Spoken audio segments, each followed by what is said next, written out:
Hello guys, good evening, नमस्कार। कैसे हैं आप सभी? उम्मीद करता हूं आप सभी अच्छे होंगे, स्वस्थ होंगे। दोस्तों, एक बार फिर आप सभी का स्वागत है एजुकेशन बोर्ड के इस ऑनलाइन एजुकेशनल प्लेटफॉर्म पर। जैसा कि आप जानते हैं कि हरियाणा सीटी का एग्ज़ाम जो जून में होना है दोस्तों, और हम बात कर रहे हैं हरियाणा जीके के प्रीवियस ईयर क्वेश्चन पेपर की।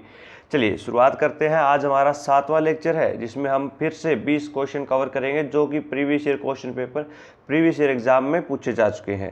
चलिए, पहला लेक्चर है दोस्तों, जिसके पहला क्वेश्चन है कि बताइए, लाओस देश के राजा देवका ने हरियाणा के किस शहर की महिमा का गुणगान किया है। तो याद रखिएगा दोस्तों कि ये जो लाओस देश है, यहाँ के एक राजा हुए जिनका नाम था राजा देवंका, और इसी राजा देवंका के द्वारा हरियाणा के जिस शहर की या जिस जिले की बात की गई या जिस जिले की महिमा का गुणगान किया गया, वो जिला कौन सा था? तो वो था कुरुक्षेत्र जिला। कौन सा हो जाएगा? वो हो जाएगा कुरुक्षेत्र जिला। और याद रखिएगा, कई बार आपसे पूछा गया है कि बताइए कि लाओस अभिलेख में हमें किस जगह का वर्णन मिलता है। तो जो लाओस अभिलेख है, जो राजा देवंका के द्वारा लिखवाया गया था, तो यहाँ से प्राप्त होने वाले एक अभिलेख के अंदर हमें कुरुक्षेत्र की महिमा का ही गुणगान किया गया। कुरुक्षेत्र ये वही है जिसे आप लोग धर्मनगरी या हरियाणा की पवित्र नगरी के नाम से जानते हो। और अगर आप बात करें कुरुक्षेत्र की, तो आप याद रखिएगा कि कुरुक्षेत्र के अंदर जो लगने वाले मेले हैं, वहाँ से कई बार क्वेश्चन आता है। तो याद रखिएगा, कुरुक्षेत्र के अंदर लगता है सूर्य ग्रहण का मेला। दूसरा याद रखेंगे, पेहोवा का मेला, जो कि प्रसिद्ध है किसके लिए?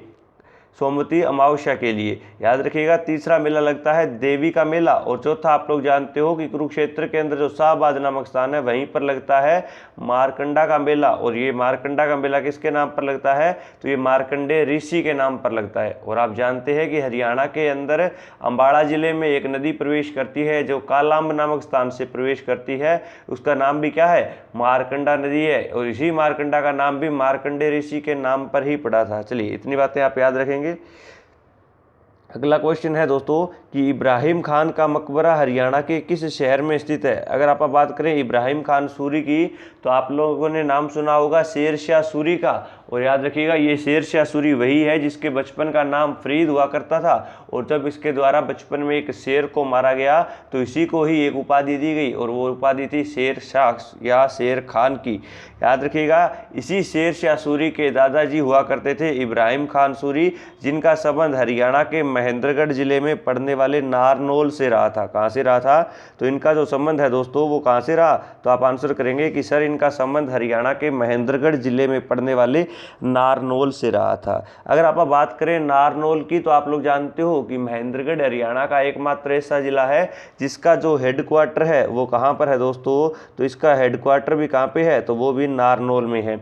उसके अलावा अगर आप बात करें नारनौल के पुराने नाम की, तो आप जानते हैं कि जो नारनौल है, इसका पुराना नाम क्या था? इसका पुराना नाम था नंदीग्राम या नर राष्ट्र के नाम से पहले इसे जाना जाता था। इसी नारनौल की अगर आप बात करें, तो आप लोग जानते हैं कि बीरबल के नवरत्नों में से एक जिसका नाम अकबर के नवरत्नों में से एक जिसका नाम था बीरबल, जिसे आप महेश दास के नाम से जानते हैं, उसका जन्म भी हरियाणा के महेंद्रगढ़ जिले में ही हुआ था। तो ये भी आपको याद रखना है। होडल कहाँ पे पड़ता है? होडल पड़ता है पलवल के अंदर आपका। तो ये भी आपको याद रखना है। इमाम अली कलंदर मौलवी का संबंध हरियाणा के किस शहर से है? तो अगर आपने पढ़ा हो रिवोल्ट ऑफ 1857 या 1857 की क्रांति, और उसके अंदर आपने पढ़ा हो हरियाणा राज्य के बारे में, तो आप लोग जानते हो हरियाणा राज्य के अंदर 10 मई 1857 को क्रांति की शुरुआत हुई थी अम्बाड़ा से। कहाँ से शुरुआत हुई थी? अम्बाड़ा से 10 मई को शुरुआत हुई थी, और 13 मई को यह क्रांति जो है ये गुरुग्राम जिले में भी फैल चुकी थी। तो आप जब ये क्रांति हुई, इसी क्रांति का जो नेतृत्व हरियाणा के अलग अलग जिलों से किया गया, उसके अंदर पानीपत से जिस व्यक्ति के द्वारा नेतृत्व किया गया वो कौन था? तो वो था इमाम अली कलंदर। तो याद रखिएगा, इमाम अली कलंदर जो एक मौलवी था, इसके द्वारा क्रांति का नेतृत्व कहाँ से किया गया था? तो इसके द्वारा नेतृत्व किया गया था पानीपत से। कहाँ से किया गया था दोस्तों? पानीपत से। अगर आप बात करें रानिया से, तो आप लोग जानते हैं कि रानिया से क्रांति का नेतृत्व किया गया था नूर मोहम्मद खान के द्वारा। किसके द्वारा? नूर मोहम्मद खान के द्वारा। झांसी से अगर आप बात करें तो आपने नाम सुना होगा लाला हुकुमचंद जैन का, तो याद रखिए लाला हुकुमचंद जैन ने झांसी से किया था। फरीदाबाद से दानूर सिंह ने किया था। और याद रखिएगा पलवल की अगर आप बात करें तो पलवल से गफूर अली और उसी का साथ दे रहा था हरसुख राय। अगर आप बात करें रेवाड़ी और महेंद्रगढ़ के क्षेत्र की, तो आप लोग जानते हैं रेवाड़ी और महेंद्रगढ़ से किया था राव तुल्लाराम के द्वारा, जो हरियाणा के रामपुरा गांव जो रेवाड़ी में पड़ता है वहां पे जन्मा था। तो ये बातें आपको याद रखनी है। 1857 की क्रांति की अगर आप बात करें तो उसके अंदर कई जो आपके महत्वपूर्ण व्यक्ति है, जिसके अंदर सबसे पहले आप याद रखेंगे राव तुल्लाराम। राव तुल्लाराम के द्वारा 1857 की क्रांति का नेतृत्व कहाँ से किया गया था? तो 1857 की क्रांति में उनके द्वारा जो नेतृत्व किया गया वो किया गया था रेवाड़ी और महेंद्रगढ़ से। कहाँ से किया गया था? रेवाड़ी और महेंद्रगढ़ से। पानीपत से कौन थे? तो पानीपत से थे आपके इमाम अली कलंदर। फरीदाबाद से थे दानू सिंह। पलवल से थे गफूर अली और हरसुख राय। मेवात से थे सदरुद्दीन मेवाती। अगर आप बात करें झज्जर की, तो आपने नाम सुना होगा नवाब अब्दुल रहमान खान का। हिसार से आप जो लोग जानते हैं शहजादा मोहम्मद आजम थे। लोहारू से थे नवाब अमीनुद्दीन। रानिया से मैंने बताया नूर मोहम्मद खान। झांसी से हुकुमचंद जैन जो एक सरकारी कर्मचारी हुआ करते थे। और उसी के साथ सांपला से याद रखेंगे सब्र खान। और अगर आपसे पूछ लिया जाए बताइए पटौदी से कौन थे? तो पटौदी से थे अकबर अली। और इसके साथ एक नाम और याद रखिएगा बहादुरगढ़ का। बहादुरगढ़ से कौन थे? बहादुर जंग खान थे। कौन थे? बहादुर जंग खान। तो ये वो महत्वपूर्ण व्यक्ति है जिन्होंने रिवोल्ट ऑफ 1857 के अंदर हरियाणा से क्रांति का नेतृत्व किया था। चलिए बातें क्लियर हुई आपको।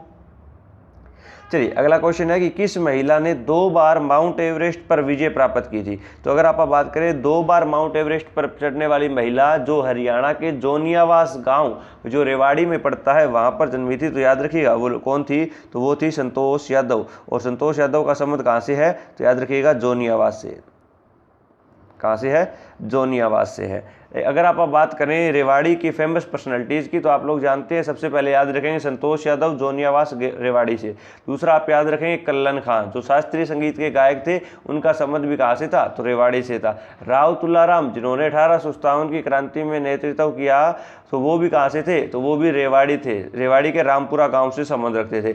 अगर आप बात करें मोनिका सोनी की, जिसे आप हरियाणा की लता मंगेशकर के नाम से जानते हैं, तो याद रखिएगा ये मोनिका सोनी भी जो है हरियाणा के रेवाड़ी जिले से संबंध रखती है। आपने रेवाड़ी से ही सुना होगा हेमू या हेमचंद्र विक्रमादित्य का नाम, जो कि दिल्ली सल्तनत की गद्दी पर बैठने वाला अंतिम हिंदू शासक था। वो भी कहाँ से था?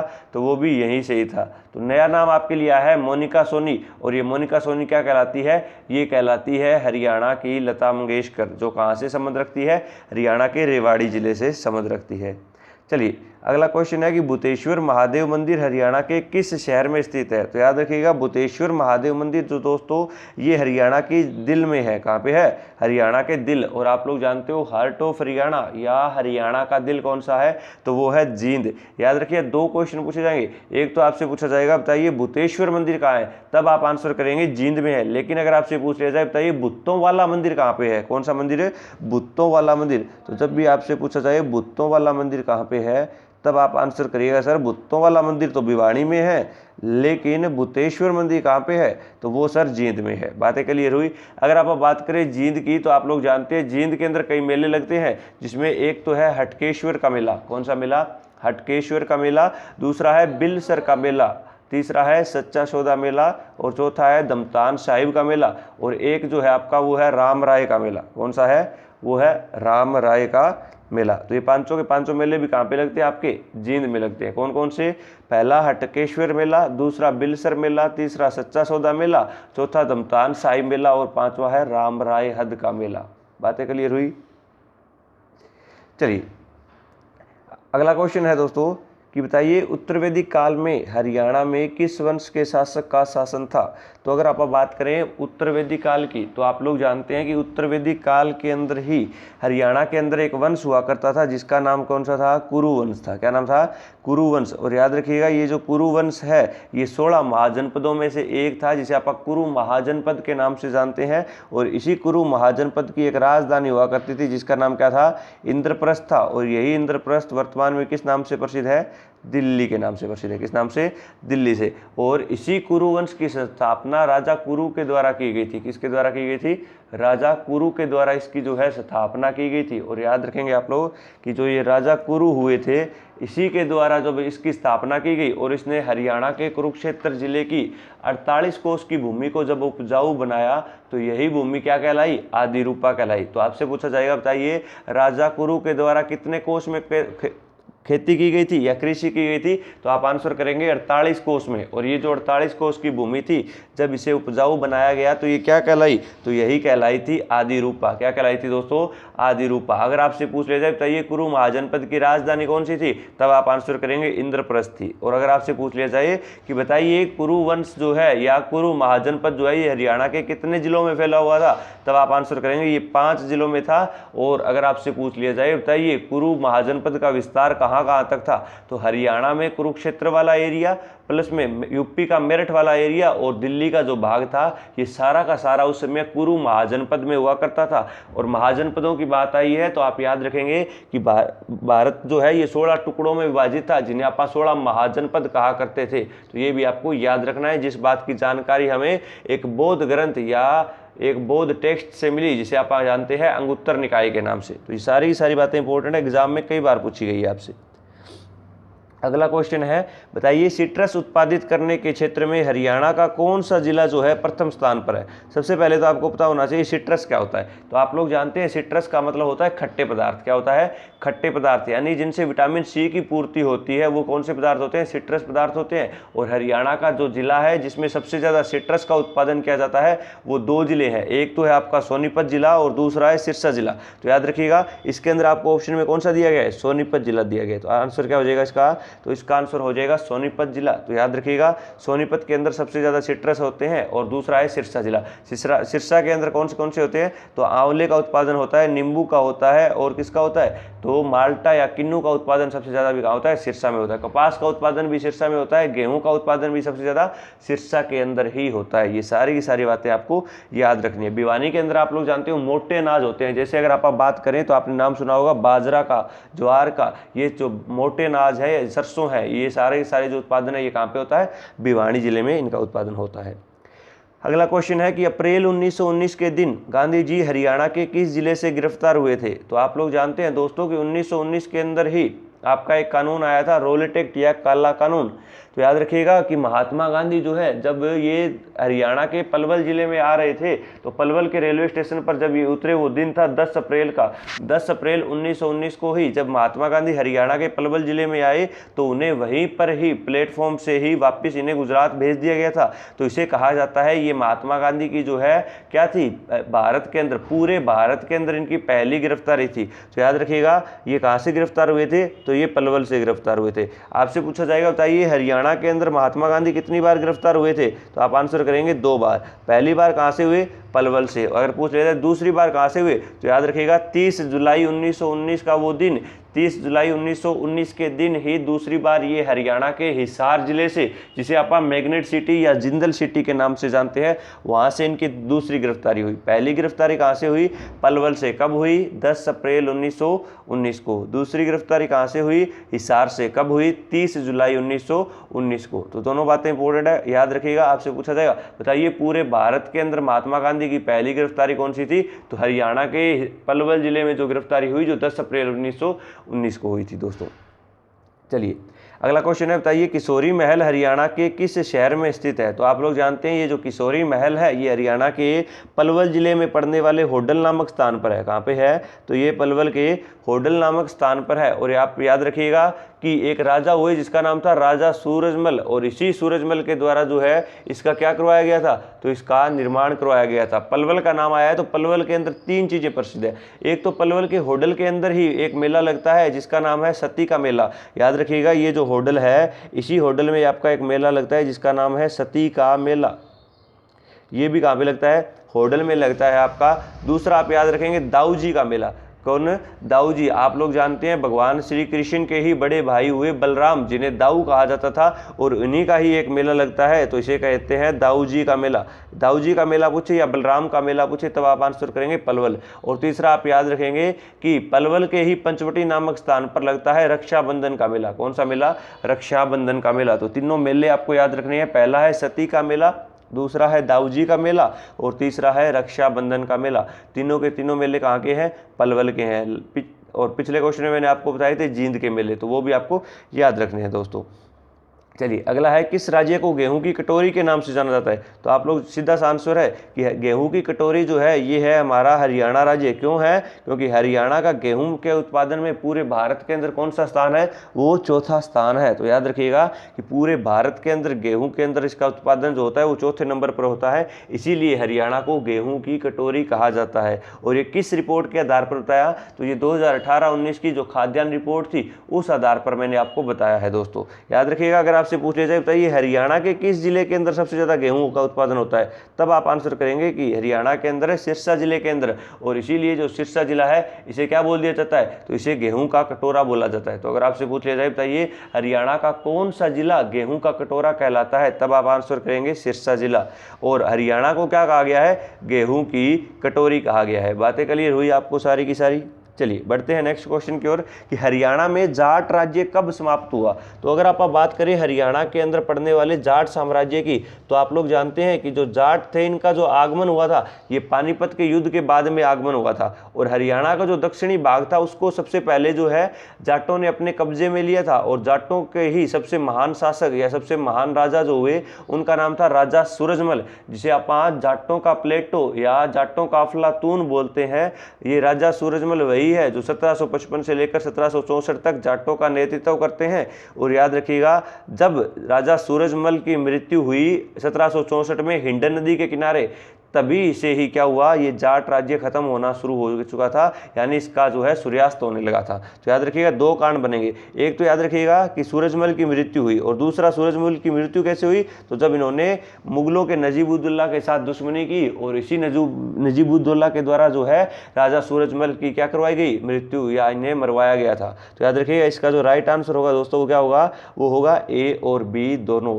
यानी जब सूरजमल जो जाटों का अफलातून या फिर जाटों का प्लेटो कहलाता है, इसकी मृत्यु हुई। इसकी मृत्यु कहां पर हुई? तो आप याद रखेंगे हिंडन नदी के किनारे 1764 में। तो प्रॉपर डेट याद रख लीजिएगा कि 25 दिसंबर का वो दिन था। कौन सा दिन था? 25 दिसंबर 1764। और इसी 1764 को एक नदी जिसका नाम है हिंडन नदी, और हिंडन नदी जो मैंने आपको बताया था, हिंडन नदी के किनारे ही आपका एक सिंधु घाटी सभ्यता स्थल जिसका नाम है आलमगीरपुर, जो उत्तर प्रदेश राज्य में पड़ता है। कहाँ पे पड़ता है? उत्तर प्रदेश में। तो इसी हिंडन नदी के किनारे मारा गया था जाटों का प्लेटो या जाटों का अफलातून कहलाने वाला सूरजमल। तो बातें क्लियर हुई आपको कि बताइए सबसे प्रतापी राजा जाटों में कौन हुआ? सूरजमल हुआ। आपसे पूछा जाएगा बताइए कि सबसे पहले जाटों ने हरियाणा के किस भाग पर अधिकार किया? तो दक्षिणी भाग पर अधिकार किया, यानी अरावली क्षेत्र को अपने अधीन किया था। राजा सूरजमल का ही एक बेटा हुआ करता था जिसका नाम था जोहार सिंह। क्या नाम था? जोहार सिंह था। और इनकी मृत्यु कब हुई? तो इनकी मृत्यु हुई 25 दिसंबर 1764 को हिंडन नदी के किनारे। चलिए, भरतपुर के राजा सूरजमल निम्न में से किसका निर्माण करवाया था? तो अगर आप बात करें इसी राजा सूरजमल की, तो इसके द्वारा जिस चीज़ का निर्माण करवाया गया वो कौन थी? तो वो थी होडल की सराय। कौन सी थी? होडल की सराय थी दोस्तों। और होडल कहाँ पे है? अभी बताया आपको, पलवल में पड़ता है।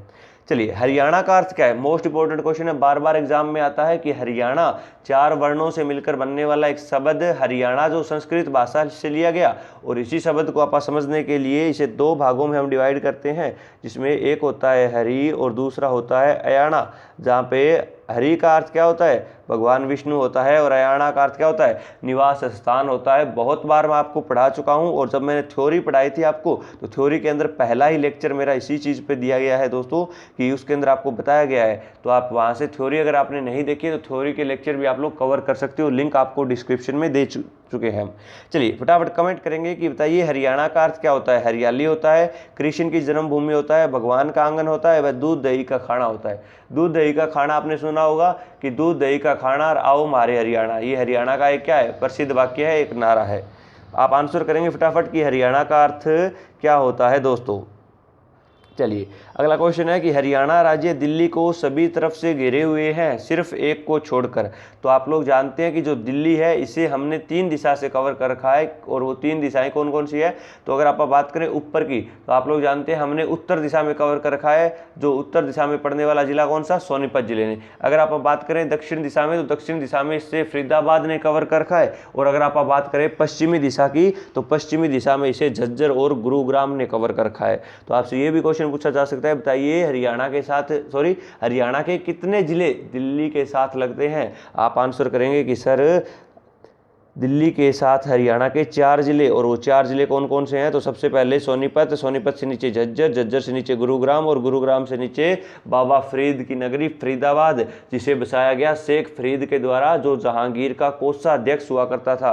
तो याद रखिएगा कि दिल्ली के साथ हम सिर्फ एक दिशा में सीमा नहीं बनाते, और वो सीमा कौन सी होगी सर, वो होगी पूर्व दिशा, क्योंकि दिल्ली के पूर्व दिशा के अंदर जो सीमा बनाता है वो कौन सा राज्य है, वो है उत्तर प्रदेश राज्य। और अगर आपसे ये भी पूछ लिया जाए, बताइए हरियाणा ने एनसीआर का कितना पार्ट कवर कर रखा है। तो आप लोग जानते हैं एनसीआरपीबी एक बोर्ड है जिसका नाम था national capital region planning board, जिसकी स्थापना 1985 या 1985 के अंदर हुई थी। और इसी के अंदर हरियाणा के 14 जिले शामिल है। कितने जिले, 14 जिले। और ये लगभग एरिया है 25,322 किलोमीटर स्क्वायर का, जो 57% एरिया है वो हमने कवर कर रखा है एनसीआर का। तो दोनों बातें इंपॉर्टेंट रहेंगी, दिल्ली के साथ सीमा भी और एनसीआरपीबी का एरिया भी। परसेंटेज में पूछा जाए तो 57%, अगर आपसे वर्ग किलोमीटर में पूछा जाए तो 25,327 किलोमीटर स्क्वायर आप आंसर करेंगे।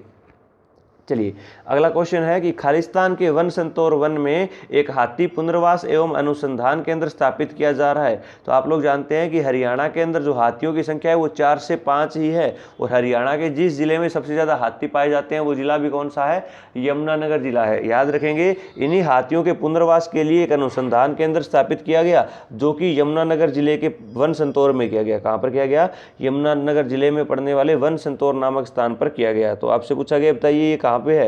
तो ये है आपका यमुनानगर जिले में। तो आपसे एक बार एचएससी ने क्वेश्चन पूछा था, बताइए हरियाणा के किस जिले में हाथी नहीं पाए जाते हैं। उसके अंदर ऑप्शन में था महेंद्रगढ़, और एचएससी ने माना था कि महेंद्रगढ़ जिले के अंदर कोई भी हाथी नहीं पाया जाता है। तो ये भी आप याद रख सकते हैं कि हरियाणा का जो महेंद्रगढ़ जिला है, जिसका नामकरण 1861 के अंदर पटियाला रियासत के राजा नरेंद्र सिंह ने अपने बेटे के नाम पर किया था। और याद रखिएगा, इसी महेंद्रगढ़ के अंदर कोई भी हाथी नहीं पाया जाता है। और सबसे ज़्यादा हाथी भी कहाँ पाए जाते हैं, तो वो हाथी पाए जाते हैं दोस्तों यमुनानगर में। और इन्हीं हाथियों के लिए पुनर्वास केंद्र कहाँ पर बनाया गया है, यमुनानगर जिले के वन संतोर नामक स्थान पर बनाया गया है। सारी बातें क्लियर हुई यहाँ तक आपको। चलिए, हरियाणा सरकार द्वारा खालिस्तान के समीप काला आम का वृक्ष स्थान को युद्ध स्मारक के रूप में विकसित किया जा रहा है। तो अगर आप बात करें काला आम की, तो 2 काला आम पड़ते हैं हरियाणा के अंदर। एक तो पड़ता है आपका अम्बाड़ा जिले में, और एक पड़ता है पानीपत के अंदर। लेकिन इसने यहाँ पे लिखा है काला आम का वृक्ष। तो दोस्तों याद रखिएगा, आप लोग जानते हैं 3rd बैटल ऑफ पानीपत, या पानीपत की तीसरी लड़ाई। और ये जो पानीपत का तीसरा युद्ध हुआ था, ये 14 जनवरी 1761 को हुआ था, जिसमें एक साइड लड़ रही थी मराठाओं की सेना, जिसका नेतृत्व कर रहे थे सदाशिवराव भाऊ, जो एक पेशवा हुआ करते थे। और दूसरी ओर कौन लड़ रहा था, तो दूसरी ओर लड़ रहा था अफगानी शासक, जिसका नाम था अहमद शाह अब्दाली, जिसके अंदर अहमद शाह अब्दाली की जीत हुई थी। और कौन हार गया था, जिसके अंदर हार गए थे मराठा। तो याद रखिएगा, जब ये पानीपत का तीसरा युद्ध हुआ, तो इसके अंदर अहमद शाह अब्दाली के द्वारा मराठाओं का इतना खून बहाया गया दोस्तों, कि वहाँ पर एक आम का पेड़ हुआ करता था, और वह आम का पेड़ जो है उन मराठाओं के खून से पूरी तरह से लथपथ हो गया था, पूरी तरह से लाल हो गया था। और आप लोग जानते हैं, जब खून जो है वो सूख जाता है तो वह कैसा हो जाता है, वह काला पड़ जाता है। तो जब मराठाओं के खून से वह आम का पेड़ पूरी तरह लाल हुआ, और धीरे धीरे वह खून जब सूखने लगा या जब वह जमने लगा, तो वह आम का पेड़ जो है वह पूरी तरह से काला पड़ गया। इसीलिए इस स्थान का नाम क्या पड़ा, काला अम्ब पड़ा। अम्ब का मतलब आम का पेड़, और काला मतलब उसका रंग काला हो गया। तो इसीलिए याद रखिएगा, ये जो काला अम्ब नामक स्थान है, ये कहां पर है, तो ये हरियाणा के पानीपत जिले में है। कौन से जिले में है ये, पानीपत जिले में है। लेकिन जो मैंने आपको बताया कालाअंब दूसरा, ये जो पड़ता है ये आपका अम्बाड़ा में पड़ता है। कहाँ पे पड़ता है? अम्बाड़ा में, क्योंकि ये कालाअंब क्षेत्र जो है यहाँ से आपकी एक नदी प्रवेश करती है और इसी नदी का नाम क्या है? इसका नाम है मारकंडा नदी, और ये नाम पड़ा था मार्कंडेय ऋषि के नाम पर। और ये जो मारकंडा नदी है ये किसकी सहायक नदी है? ये घग्गर की ही सहायक नदी है। तो ये भी आपको याद रखना है। जिसका उद्गम कहाँ से होता है? तो हिमाचल प्रदेश के सिरमौर जिले में पड़ने वाली धरतीधर की पहाड़ियों से आपकी एक नदी निकलती है जिसे आप मारकंडा नदी के नाम से जानते हैं। तो बातें सारी की सारी क्लियर हो चुकी होगी आपको। चलिए दोस्तों, अगला क्वेश्चन है हमारा कि बताइए कोरवी मूलतः किस मुख्य बोली का प्रारूप माना जाता है? तो अगर आप बात करें कोरवी भाषा की तो याद रखिएगा कोरवी जो भाषा है ये किसका भाग है? तो ये खड़ी बोली का है। खड़ी बोली कौन सी होती है? खड़ी बोली वो होती है दोस्तों जिसके अंदर क्या होता है? आप सीधा सीधा बोलते हैं, यानी ना तो जिसके अंदर कोई करुणा होती है ना कोई भाव होता है। यानी आपने हरियाणवी में कहावत सुनी होगी कि सीधी डांग की मारना, समझे हो? यानी कि जो बात बिना रिस्पेक्ट के या बिना किसी भावना के व्यक्त कर दी जाए उसे आप खड़ी बोली बोलते हैं। और आपने कहावत भी सुनी है कि डांग की सीधी मारना ही क्या होती है? आपकी खड़ी बोली होती है। अगला क्वेश्चन है दोस्तों कि नारनौल का प्राचीन नाम क्या था? अगर आप हम बात करें नारनौल की, जो हरियाणा के महेंद्रगढ़ जिले के अंदर पड़ता है, जहां पर महेंद्रगढ़ जिले का हेडक्वार्टर है। और याद रखिएगा इसी नारनौल का मैंने दूसरे तीसरे क्वेश्चन में ही आपको बताया था कि नारनौल का ही पुराना नाम था नंदीग्राम। इसी को नर राष्ट्र भी कहा जाता है। क्या कहा जाता है? नर राष्ट्र। और इसी का तीसरा नाम आप याद रखेंगे, इसे जरई भी कहा जाता है। तो याद रखिएगा इसका राइट आंसर क्या हो जाएगा कि सर इसका राइट आंसर होगा नंदीग्राम। नंदीग्राम है, नर राष्ट्र है और तीसरा कौन सा है? जरई है। तो ये आपको सारी सारी बातें याद रखनी है। नारनौल को वैसे क्या कहा जाता है? तो नारनौल का उपनाम है तालाबों व बावड़ियों का शहर। दो क्वेश्चन बनेंगे, एक तो आपसे पूछा जाएगा तालाबों व बावड़ियों का शहर कौन सा है, तब आप आंसर करेंगे नारनौल। लेकिन अगर आपसे पूछा जाए बताइए 360 बावड़ियों का शहर कौन सा है, तब आप आंसर करेंगे पिंजौर। कौन सा हो जाएगा? पिंजौर। 360 बावड़ियों का शहर है पिंजौर, लेकिन तालाबों व बावड़ियों का शहर है आपका नारनौल। चलिए अगला क्वेश्चन है कि हरियाणा के किस नदी के तट पर रेणुका, किसाऊ और लखवार व्यासी बांध का निर्माण किया गया था? चलिए अगर आप बात करें तीन बांधों के बारे में जिनके नाम क्या है, एक है रेणुका बांध, दूसरा कौन सा है? किसाऊ, और तीसरा है लखवार व्यासी बांध। तो दोस्तों आप याद रखेंगे ये तीनों के तीनों बांध कहाँ पर बनाए गए हैं? ये हरियाणा की यमुना नदी पर बनाए गए हैं। कहाँ पर बनाए गए हैं? यमुना नदी। और यमुना नदी की जो सहायक नदियां हैं आप लोग जानते हैं, हरियाणा की तरफ से अगर आप बात करें तो इसकी तीन सहायक नदियां सोम्ब, बूढ़ी और पथराला, जिसमें सोम्ब नदी के ऊपर एक बांध बनाया गया जिसका नाम है चेक बांध या पथराला बांध। लेकिन अगर आप बात करें रेणुका बांध की तो हिमाचल प्रदेश से बहती हुई एक नदी आती है और वह नदी जो है उसके ऊपर एक बांध बनाया गया है जिसका नाम क्या है? गिरी बांध। कौन सा बांध है? गिरी बांध। जो किस नदी पर बनाया गया है? तो सॉरी, गिरी नदी के ऊपर आपका एक बांध बनाया गया है, वह कौन सा है? वह है सर रेणुका बांध। किसाऊ बांध की अगर आप बात करें तो ये बनाया गया है टोंस नदी पर। कौन सी नदी पर? टोंस नदी पर। और लखवार व्यासी बांध जो है ये बनाया गया है यमुना नदी पर। कौन सी नदी पर? यमुना। तो रेणुका कौन सी नदी पर बनाया गया? गिरी नदी पर। किसाऊ कौन सी पर है? टोंस नदी पर। और लखवार व्यासी बांध यमुना नदी। ये सहायक नदियां हैं किसकी? यमुना नदी की ही सहायक नदियां हैं। याद रखिएगा ये जो बांध बनाए गए हैं दोस्तों, इनका जो पानी दिया जाएगा वह 6 राज्यों को दिया जाएगा, यानी 5 राज्य और 1 केंद्र शासित प्रदेश को दिया जाएगा। अगर आप बात करें उन 5 राज्यों की तो हिमाचल प्रदेश पहला, उत्तराखंड दूसरा, पंजाब तीसरा, हरियाणा चौथा और उत्तर प्रदेश पांचवा और छठा आपका केंद्र शासित प्रदेश या भारत की राजधानी दिल्ली। इन 6 राज्यों के द्वारा जो है इसका प्रयोग किया जाएगा। बांधों की बात आई है तो आप लोग याद रखिएगा कि कई बांध आपके इंपॉर्टेंट है, जिसमें अगर आप बात करें तो साजेवाला बांध जो यमुनानगर जिले में पड़ता है, जो 1873 ईस्वी में बनाया गया था। दूसरा हथनीकुंड बांध जिसे मछुआरों का स्वर्ग कहा जाता है, जो 1999 में बनकर तैयार हुआ था, यह भी यमुनानगर जिले में है। तीसरा आप याद रखिएगा ओट्टू बांध जो घग्गर नदी पर पड़ता है, 1896 में बनाया गया, जिसे आप बोलते हैं मिट्टी का बना हुआ बांध। चौथा आप याद रखेंगे दोस्तों पथराला बांध जो मैंने आपको बताया सोम्ब नदी पर है, चेक बांध। मोस्ट इंपोर्टेंट बांध आपसे पूछा जाएगा, बताइए अनंगपुर बांध। अनंगपुर बांध की अगर आप बात करें तो मैंने जब आपको तोमर वंश पढ़ाया था तो मैंने आपको बताया था कि तोमर वंश के ही एक शासक जिसका नाम था अनंगपाल, और उसी अनंगपाल के द्वारा 8वीं सदी में एक बांध बनवाया गया जिसका नाम था अनंगपुर बांध। और ये जो है बांध हरियाणा का एकमात्र ग्रेविटी डैम है। कौन सा डैम है? एकमात्र ग्रेविटी डैम है, याद रखिएगा आप लोग। उसके अलावा मसानी बांध साहिबी नदी पर है, और दिल्ली के अंदर एक बांध बनाया गया है यमुना नदी पर, ओखला नामक स्थान पर, और वहां से एक नहर निकलती है जिसका नाम है गुरुग्राम नहर। तो आपसे कई बार पूछा पूछा गया है बताइए गुरुग्राम नहर कहाँ से निकाली गई है, तो आप आंसर करेंगे दिल्ली के ओखला नामक स्थान पर ओखला बांध बनाकर निकाली गई है, जिसका निर्माण 1890 ईस्वी में किया गया था।